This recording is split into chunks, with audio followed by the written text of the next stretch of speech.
Welcome to Raising Our Voices. Today we're talking about disability in sport. In the studio, we have 3 times Paralympic wheelchair racer Lachlan Jones, thrower and CP football player Nelson Gray, and myself, and I'm a seated thrower. Lachlan, how did you find out about disability sport? Was through my dad, actually, many moons ago. So yeah. And my sister, she played basketball when she was young, playing for the Tadpoles, and she played overseas in America and that.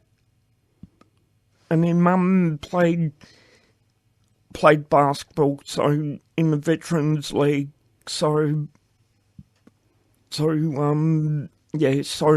and Dad played football.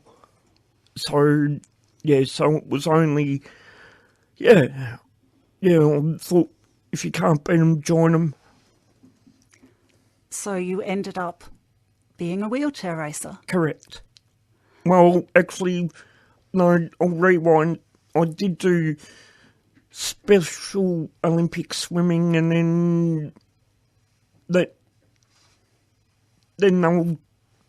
had brain injury and intellectual disability and that. So and then Dad went to what was then Victorian Wheelchair Sports Victoria, and then he looked around, and I don't know whether you've heard of a person called Brian McNichol. Used to be a powerlifter. He 7-time Paralympian. And yeah, when I did powerlifting for 5 minutes, but certain person put a stop to that, and then I ended up doing track. Nelson, how about you? How did you find out about disability sport? So there's a different story behind the two sports. For CP football, I used to get a lot of treatment at the Monash Children's Hospital, and my mum saw a poster up on their walls in the area, and I don't know, we just got in contact with the number on the poster, and we went from there to go to the first training session, and I've gone on from there. I was part of their development squad from about 2009 to 2014. Then I was asked to compete with the state 7-a-side football team, and from there it's been great. In terms of getting into shot put and athletics, it was mainly really my sports teacher that told me. He called me into my office one day, and the nervous kid I was when I was about 14 years old, I thought it was, I was in trouble or something like that. But then he told me, look, there is this athletes with a disability category out there, and I think you'd be really good. Started off with sprinting, but then he said, I think you'd be better doing shot, and I didn't think I was very strong, to be honest. And then I went through School Sports Victoria's competition through their athletes with a disability category. I was given a pamphlet saying you have qualified for the Victorian All Schools, and that's where I met my current coach today, John Eden. I went through school as a swimmer, but at that time I don't think there were any athletes with a disability events within school sport, and I'd never actually heard of disability sport until I heard something on the radio in 1996. Was something about Priya Cooper winning some medals in swimming at the Paralympics. by then I had long retired because as a teenager I was sick of coming last. As I'm now throwing, I actually became involved in athletics as an official before I was actively competing. But I saw people throwing and figured I could do it. And now I'm a current Australian champion. I've got a question from the audience. Nelson, what's CP football?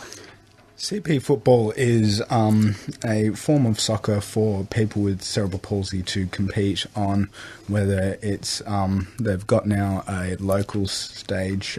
Football Federation Victoria have what they call an All Abilities League, or they've got national seven-a-side football championships, and it's just really for people with cerebral palsy to get out there and have a go at the sport they can have a passion for. How does it differ from regular soccer? From regular soccer, it's played on a smaller pitch with smaller goals. Instead of 11-a-side, it is 7-a-side, and we have no offside rule.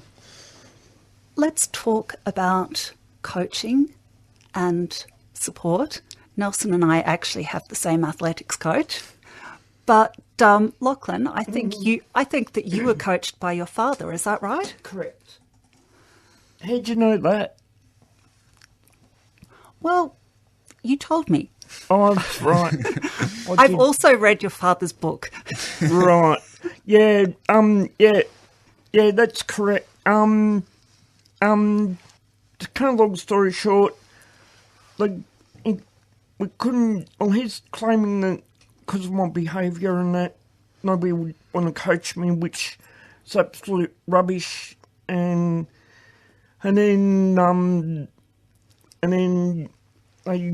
nobody else knew about disabilities like he did, and then so he virtually was not football, athletics coach, father, Carol, rolled into one, 57 Heinz variety.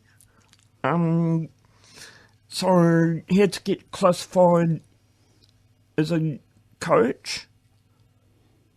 So he had to do the courses to do, I don't know what they require now, but this is going back a few years ago now. So he could go with me as a support person and as a trainer as well. But it wasn't all like you said about John Eden. Like, we did have our moments, but you're lucky with John Eden. You could go to John Eden, have your training session in Rackhoff, where when me and Mum and Dad and my sister lived together, was 24/7. So, pretty full on. Yeah, I'm sort of pretty glad that I don't have to spend 24 hours a day with my athletics coach. How about you? Yeah, well, aren't you lucky? Obviously, competing has a cost. Training has a cost. If you are an athlete with a disability, sometimes the costs are even higher than for athletes who don't have a disability. I don't know that many people realise how expensive some of the equipment is. What are we talking about? Throws or? Well, for example, your track chair. Track chair, that's it's up in the thousands over. Look, it's about just as much as a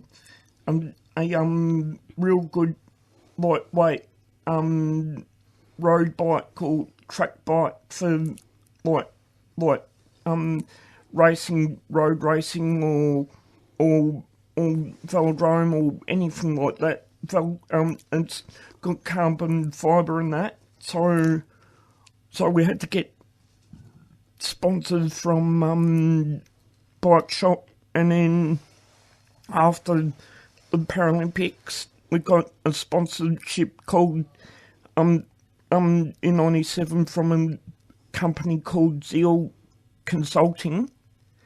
So that helped us, kicked us along for quite a while because of accommodation, his airfare, mine. Well, I was already catered for, but he had to pay his own way, so it was pretty much like for airfares and stuff and that. I'm actually when I started training for throws, I actually borrowed a frame belonging to another athlete, and right from the beginning, John said, "We'll get you your own frame. We'll get you your own frame." I ended up getting my own frame. I've actually inherited it off another athlete who was in Canberra, but has now stopped throwing. And we cut down the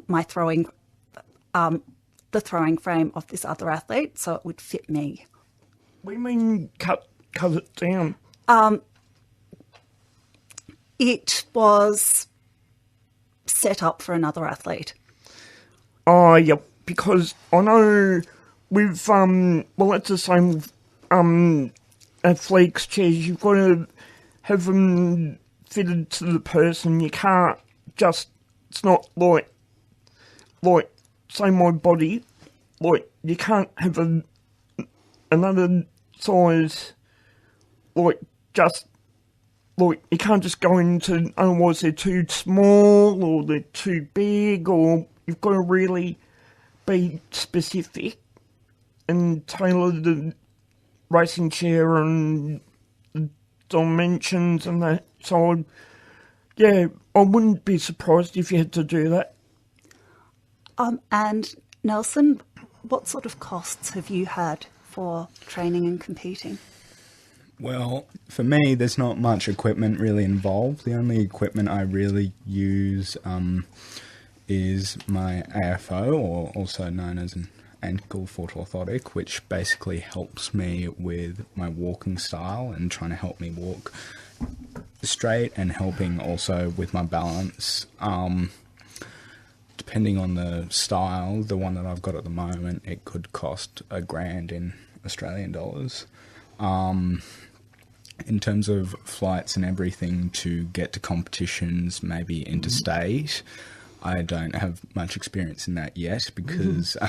Well, you can come to me if you need any advice, because I've been there, done that. Yeah. Or John Eden, because we've done that.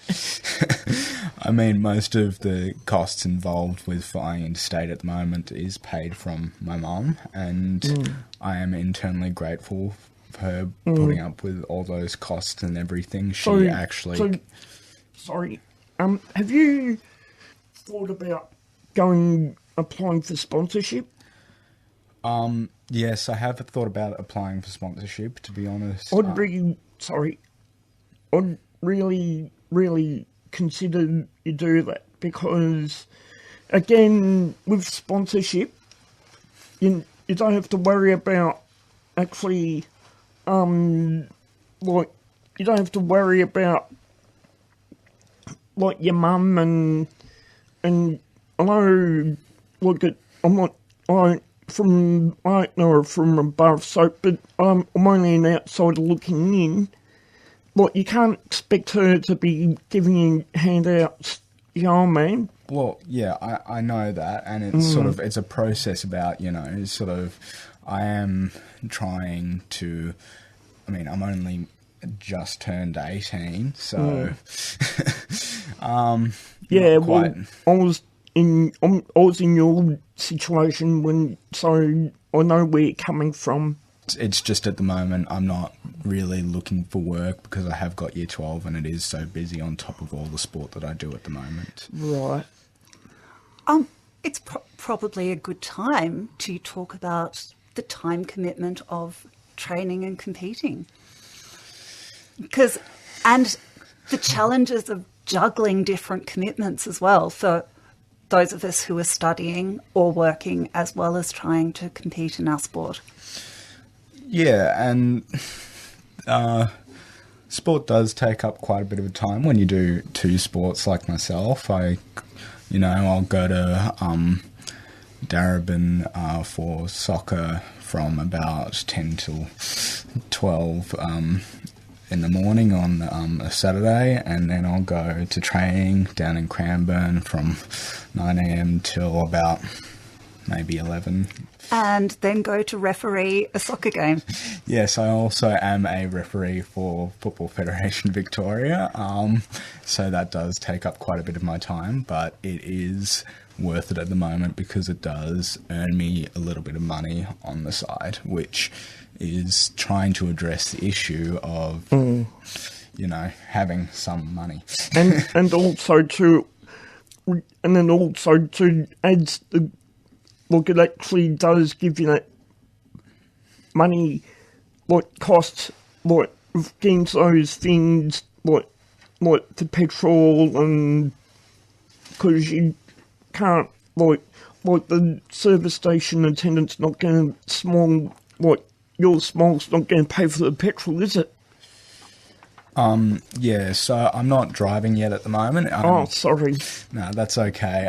It is a very difficult situation. So how do you get to all these events and that? How do you... Well, yesterday when Nelson and I were going to gym together, I took public transport to South Yarra Station, and Nelson presumably also took public transport to South Yarra Station. Yep, and we caught the train from South Yarra to Dandenong. And then the other train from Dandenong to Hallam. Because we originally thought that buses were replacing trains, but then found out later that it was only doing it at random selected periods. Yes, getting to some of these places on public transport because you do not drive, either because you haven't got your license yet, or in my case, I can't get a license for medical reasons. Yeah, same. Is challenging. Yeah. What about, say, for you and I, for medical reasons for you, have you got a taxi card? Are you eligible for that? Yes, I've got a taxi card. Oh, I'm still not going to take a taxi from my house to Cranbourne East. It would still cost, even with the taxi card, it would cost a very large amount of money. Right. Yeah. What about you, Nelson? Would you be eligible, although you've got CP, would you be eligible? I personally don't think so, and I'm trying to address the issue of travel anyway. For a while, about last year, when I actually got the learner's permit after all the difficulties going through Vic Roads about my peripheral vision, I finally got it. They said you need to do some of your 120 hours with a driving instructor in a dual control car until that driving instructor feels that you're confident enough to do it with, one of your parents. And, in situations like that, it does become very costly because depending on the driving instructor, I know for my driving instructor I had for a while, he was costing $80 for an hour lesson, which is very expensive. So, but you can't... how much cheaper do you expect? Well, I'm not sure how much cheap. Yeah, it's not an issue of cheapness. It's just it's difficult on top of all the sport costs and everything to come up with that kind of money. Hopefully, the NDIS will pay for some of it. Well, that's what I'm also hoping, that the NDIS will hopefully help me with that once it actually fully rolls out in my area, which it probably won't until about April next year. It won't until next duck opening. But yeah, and on top of all that, there's the costs for the modifications that I need to my car, which is not very much. It is a spinner knob, and it's almost like a metal rod that you cross over, so you can use the indicator that's on the right side with your left hand. Yep. Oh, well. You're listening to Raising Our Voices on 3CR. Today, we're talking about sport and opportunities for people with a disability. As I said before, I went through school not knowing that disability sport existed. And I think there are now a lot more opportunities than there used to be for young people with a disability to get involved in sport. I was, for example, an official on the very first championship for athletes with a disability within Little Athletics. That was just this year. Yeah, well, there's increasing opportunities for people with disabilities to get involved. I think the issue is that there's probably not enough promotion around these categories for people with disabilities. Like, the only reason that I found out about athletics for people with disability, and I'm, with John today training, for national championships and everything, is because of my sports teacher taking the initiative to do some research and look around. I think it's really useful that I'm doing some coaching in schools, because I'm finding when I'm coaching and when I'm officiating a school sports event, and we have somebody in the mainstream school who is a wheelchair user, and I can point them towards disability sport if they're interested. Or I recently was doing some coaching at a primary school in the northern suburbs, and just in the couple of grades that I worked with, I identified 2 athletes with a disability, one of whom had competed in their school sports the year before, but neither he nor his school knew that he was able to compete at districts and regions and potentially state. His school now has information about how to get him classified, so he'll hopefully be able to progress. If there is somebody listening today who either has a disability or knows somebody with a disability, and they're interested in getting involved in sport, what would you suggest that they do? Well, it really depends on, which sport you want to get into. Most national organisations for each sport will have information on it, but, I think until, there's enough promotion around it, people really need to take the initiative to go researching and find out if there is something like this out there, and generally there will be, because the opportunities for people with disabilities is increasing. Hey, there's even AFL Wheelchair League now. Yes, that is very good. That yeah, I don't play AFL myself, but neither do I, but it's Victoria, it's a popular sport, and there is now a wheelchair league. Yeah. Lachlan, if there is somebody listening who wants to be involved in sport and has a disability, what suggestions would you make? They can ring. Well, I've got the name of it. Oh, they've changed their name now. Disability Sport and Recreation? Yep, correct. They could ring them. Or, I don't know whether VIS would be appropriate, but disability sport and recreation would be their best bet. Yeah, and now that I think about it, they're a community organisation who looks at trying to get people involved in sport, and that was actually how I got involved in CP football in the first place. If it wasn't for DSR, then I wouldn't be the person I am, and yeah. I'm just looking up the number for Disability Sport and Recreation now. You can call Disability Sport and Recreation on 9473 0133. And they'll put you in touch with different sporting opportunities. They have an equipment library if you're wanting to try sports with equipment. They do camps for kids and all sorts of things. Yeah, they also have their kids' sports program, which they go to either Monash or the Royal Children's Hospital.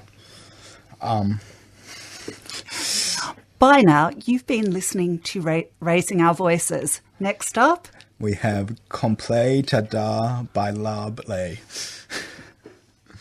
Bye. Bye. You've been listening to a 3CR podcast produced in the studios of independent community radio station 3CR in Melbourne, Australia.